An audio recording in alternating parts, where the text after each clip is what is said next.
La cuarta edición de la Semana de la Arquitectura de Madrid nos ha dejado como cada año una reflexión sobre la ciudad en su vertiente más antropológica. Es decir, una arquitectura donde se habla de continentes, pero que ineludiblemente acaba hablando de contenidos. Una de las actividades promovidas por el Colegio Oficial de Arquitectos de Madrid fue la de reunir a un grupo de arquitectos en las Escuelas Pías de San Fernando para que comentasen sus obras en el madrileño barrio de Lavapiés. En este barrio de gran tradición castiza, hoy céntrico, multirracial y necesitado de un gran esfuerzo para su rehabilitación, se dan al menos 4 intervenciones singulares y de gran calidad que se han integrado en un plan de rehabilitación especial iniciado por el Ayuntamiento de Madrid en el año 97. Sus arquitectos, José Ignacio Linazasoro, Mariano Bayón, Beatriz Matos y Alberto Martínez Castillo, Ángela García de Paredes e Ignacio Pedrosa, aprovecharon las tertulias para vincular a la arquitectura con sus habitantes. La Semana de Arquitectura lleva ya 4 años. Es una suerte que poder coger el testigo y continuar con ella. Creo que es muy importante que compartamos los arquitectos con el resto de la ciudadanía la arquitectura, que se la contemos, que les podamos introducir en aquellos valores que nosotros creemos que existen, para que la degusten, la disfruten con un mayor conocimiento y con un mayor rigor. Creo que el abrir las puertas, esa semana de puertas abiertas, esa semana de compartir con ellos, para nosotros, al contrario, dar las gracias a la ciudadanía porque se incorporan a estas actividades. Sí, realmente es muy importante. Cualquier cosa que se haga para intentar que la gente sea capaz de disfrutar más de la arquitectura que se hace en la ciudad, de la buena arquitectura que se hace en la ciudad, es buena, ¿no? Es bueno, porque los arquitectos tendemos a ser, como muchas otras creo, una profesión muy endogámica, en donde hacemos cosas que disfrutamos entre nosotros mismos, y cuando otros compañeros hacen grandes edificios, los que más los acaban disfrutando somos nosotros mismos, ¿no? Pero eso hay que intentar saltar esa barrera para conseguir que no solo la gente usuaria de los nuevos grandes edificios que se puedan hacer en Madrid sea la que los disfrute, sino también el público en general, porque realmente los edificios constituyen ciudad y de alguna manera todos los ciudadanos somos disfrutadores, digamos, ¿no?, de la arquitectura que se hace.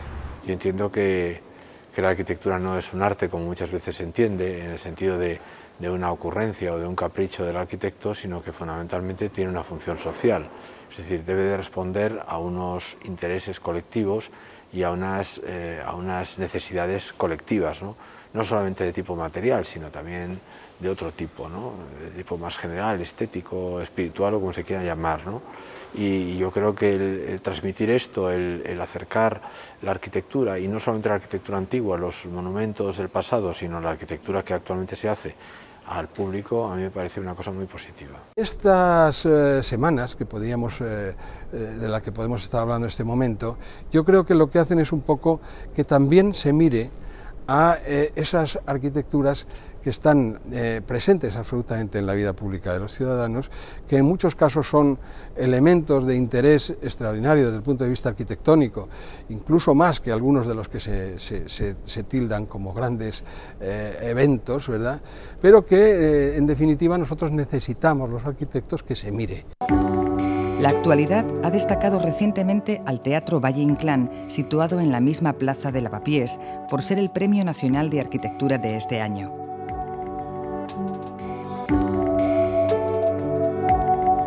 Salido del estudio de Ángela García de Paredes e Ignacio Pedrosa, el proyecto de rehabilitación de la antigua Sala Olimpia ha sido reconocido por la integración del proyecto en el proceso de regeneración del barrio y la capacidad interactiva de la arquitectura para articular sus volumetrías exteriores con el entorno.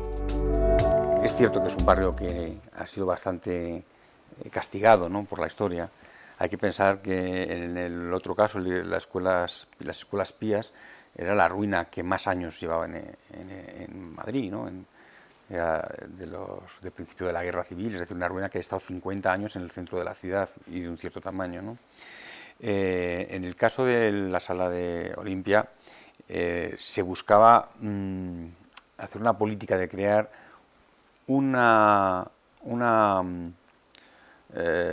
instalaciones no del barrio, sino de la ciudad en el barrio, con la intención de romper un poco las situaciones que se pueden dar un poco de enquistamiento de determinados barrios que acaban convirtiéndose en una especie de guetos que viven un poco de espaldas a la ciudad y encerrados en sí mismo, y la forma de traer gente del resto de la ciudad es creando determinadas instituciones que tengan la fuerza y el vigor de atraer a gente del resto de la ciudad. El mero hecho de tener el metro en la misma entrada de la sala lo hace perfectamente comunicado con el resto de Madrid. De hecho, ahora mismo lo que más nos gusta es que ese contenido cultural es enorme, siempre está lleno de obras y de actividad y de personas trabajando y ensayando el edificio. Es difícil encontrar entradas, que es una maravilla entrar en la web del teatro y ver que no hay entradas hasta dentro de 3 semanas. Eso quiere decir que la ciudad se está haciendo con este edificio y con las obras de teatro, no solo dentro, sino también fuera, que fuera incluso han habido grupos de teatro, además de las personas que se sientan en los escalones que están enfrente del teatro, es decir, que se ha convertido también en un escenario urbano, y las 3 ventanas del Teatro Olimpia ahora mismo son casi como una escenografía hacia la Plaza de Lavapiés, en un intento también de apropiarse de Lavapiés y de la Plaza de Lavapiés, como era nuestra intención casi desde los primeros croquis. Sus arquitectos han empleado 10 años de continuo trabajo y sucesivas modificaciones para levantar la nueva sede del Centro Dramático Nacional. En total, más de 5.000 metros cuadrados dedicados a las artes escénicas, ahora gestionadas por el Ministerio de Cultura. Entre sus méritos está el haber conseguido una sala principal tan elástica como lo pida la imaginación del escenógrafo y con capacidad para 486 espectadores, además de varias salas y espacios escénicos y públicos.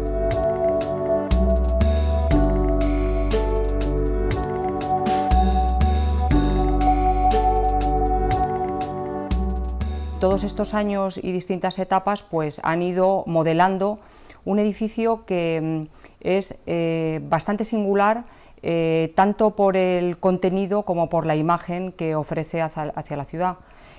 A nosotros nos parecía que la antigua Sala Olimpia, aunque tenía la virtud de un contenido cultural muy grande, tenía una carencia en cuanto a la arquitectura y en cuanto al edificio que albergaba ese uso cultural muy importante. Entonces nosotros debíamos de construir un lugar físico para un contenido cultural que ya existía. De hecho, el lema del concurso que nosotros presentamos al Ayuntamiento de Madrid era Antaviana, que era el nombre de una obra de teatro que hacía poco habíamos visto en la antigua Sala Olimpia y que era una palabra mágica que solamente con pronunciarla pues cambiaban las cosas que uno deseara que cambiasen. Nosotros en el concurso deseábamos que cambiara lo que era el edificio, pero no el contenido cultural. Es muy respetuoso, creemos, con las alineaciones de las calles, con el barrio, y lo que hace es potenciar al máximo lo que es el carácter social de la plaza, es decir, es un edificio público en una plaza pública, que yo creo que además esto por las noches de alguna manera se multiplica porque esos grandes ventanales iluminan y de alguna manera son el foco que ilumina toda la plaza de Lavapiés. El arquitecto Mariano Bayón firma el otro gran proyecto destinado a las artes escénicas en el barrio de Lavapiés. Es el Teatro Circo Price, situado en la Ronda de Atocha e inaugurado el pasado mes de marzo.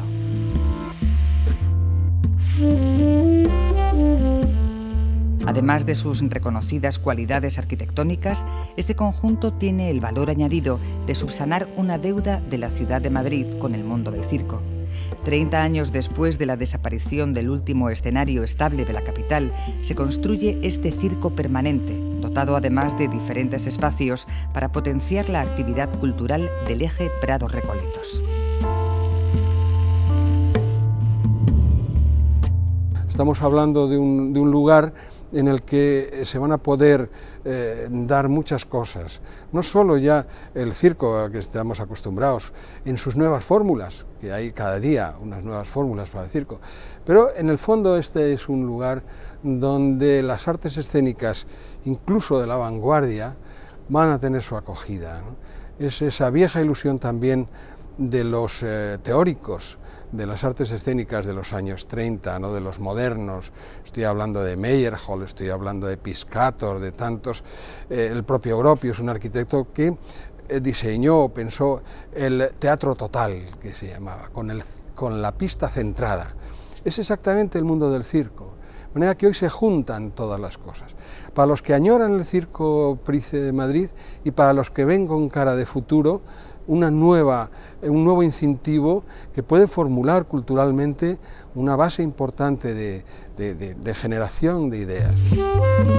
Una de las ideas articuladoras de este proyecto es que el Price pudiera mostrarse como una gran aldea del circo y que a través de pasillos exteriores e interiores fueran accesibles distintas estancias que en otras ocasiones están vedadas a la vista del público. Todo con un punto neurálgico, el gran tambor que acoge al escenario y las gradas, un cilindro brillante por fuera gracias a su vestido de vidrio de Murano y polivalente por dentro, a la espera de la magia del espectáculo. Está pensada para que todo eso pueda suceder tranquilamente. Es muy potente, el círculo del circo, desde un punto de vista arquitectónico, tiene una fuerza extraordinaria. En un círculo siempre tiene una fuerza extraordinaria.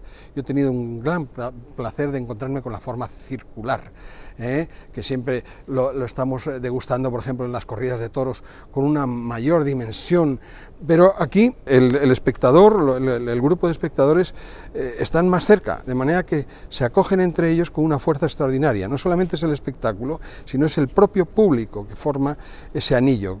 Luego, en momentos se oscurece la sala, pero en otros momentos el propio público que está presente en el espectáculo, ¿verdad?, forma parte de ese espectáculo de una manera muy potente. Yo por eso creo que esta forma es una forma de futuro, es una forma que yo creo que tendrá interés en muchos casos. En el ámbito de la educación y la cultura, el barrio de Lavapiés se integró en 2004 a la universidad en las Escuelas Pías de San Fernando. El proyecto, redactado por José Ignacio Linazasoro, recupera la antigua iglesia destruida en la Guerra Civil para su uso como biblioteca, a la que añade un aulario de nueva construcción para el centro asociado de la UNED. Así, la universidad encuentra su espacio en el corazón de uno de los barrios más populares y multiétnicos de la ciudad. En realidad no me compete a mí el tomar decisiones en ese sentido, ¿no?, si la universidad debe de estar asentada en un barrio o no, porque esto no es un cometido propiamente de un arquitecto, sino más bien de un gestor o de alguien que tome este tipo de decisiones. Ahora, realmente a mí siempre me pareció interesante que la universidad, y de hecho yo de alguna forma sí que promoví un poco la idea, después del concurso, como he dicho, de que un centro universitario se asentara dentro del barrio de Lavapiés, porque me parecía que era una forma muy buena de recualificar el barrio, ¿no?, que es un barrio que en aquel momento, además, cuando se hizo el concurso, estaba mucho más degradado que actualmente, y entonces el hecho de generar aquí una infraestructura universitaria, pues sin duda yo creo que era una buena opción, ¿no?, y en ese sentido pues yo creo que se están notando, entiendo yo, los efectos de esta opción.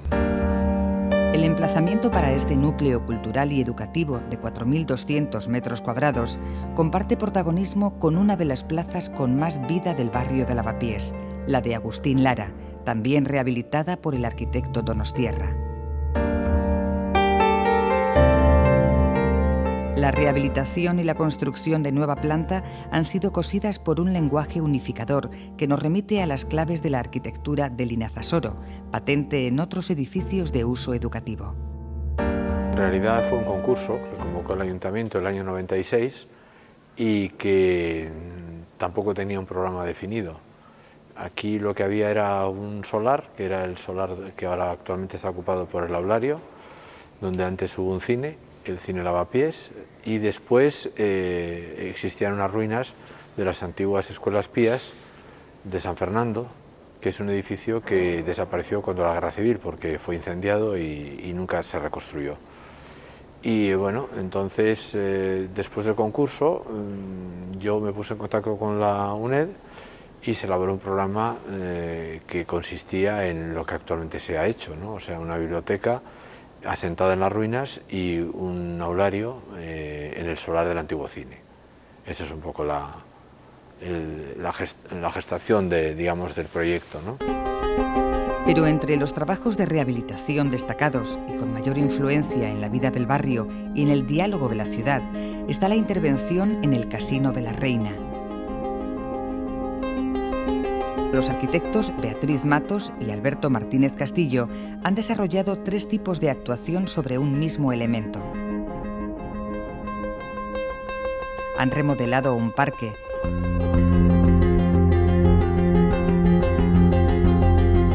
han rehabilitado un palacete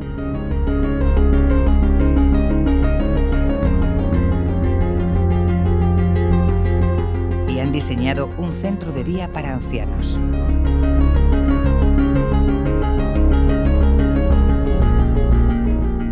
Planteamos distintas zonas en el interior del parque en función, decía, un poco de las preexistencias, puesto que ya estaba el edificio del casino y había que construir otro para un centro de día para ancianos.